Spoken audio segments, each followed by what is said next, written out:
Taylor and Nate, welcome to the Big Rock Show. You guys are already Foo Fighters. What are the bands that, when you were making your way up, did you want to be in? I think I wanted to be in Jane's Addiction. Jane's Addiction? When I was like 18, yeah.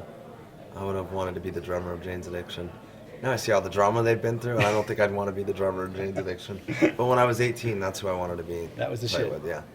Super early on, probably Minor Threat, but they broke up when I was like 14 or something, and then something like Built to Spill, probably. Come on! Or do you feel that you're different than the other bands that are as popular as you? Yeah, I mean, we're our own band. We never really have fit in, you know? Like when we started off, I guess it was kind of, some grunge was happening, and you could tie a line to whatever that was to what we were doing, and now we're just I think we're fortunate to just be a rock band and not be tied to one sort of genre that's going to come or go, and kind of play whatever songs we want. And sometimes it's not good that we don't fit in, and sometimes it is kind of good. Yeah, you know? there was a time I remember back in like 2001 or 99, 2000, whatever that era, when like, you know, it was going to be electronica. And, you know, I remember people like Bono saying rock and roll is dead, and, you know, that's horse shit and everything's dance music now. And I don't know, we just kind of...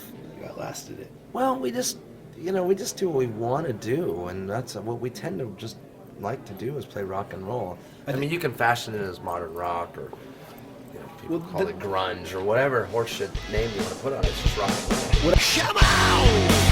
To me, that's why I like Foo Fighters so much, is that there is such a broad spectrum. It almost reminds me of bands like Queen, when they put out records where there'd be a spectrum of music.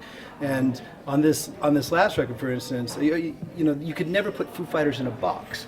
You know, you've released a song like White Limo, and which is borderlines on thrash, like sheer hardcore. Queen. Yeah, exactly. And then you put something out like Rope, which actually has, to me, it has colors of the Police. Yeah, so I think that there's definitely a spectrum, and are you guys influenced by some of those bands like Queen? Absolutely. I mean, that's you just named two of my favorite bands of all. Yeah, like, all right. Maybe I did some research. Yeah, you probably did, son of a bitch. You just kind of mentioned probably my two biggest musical influences. For me, Brian May, the best guitar player hands down. Yeah, tastefully. Yeah, You know, and the Police.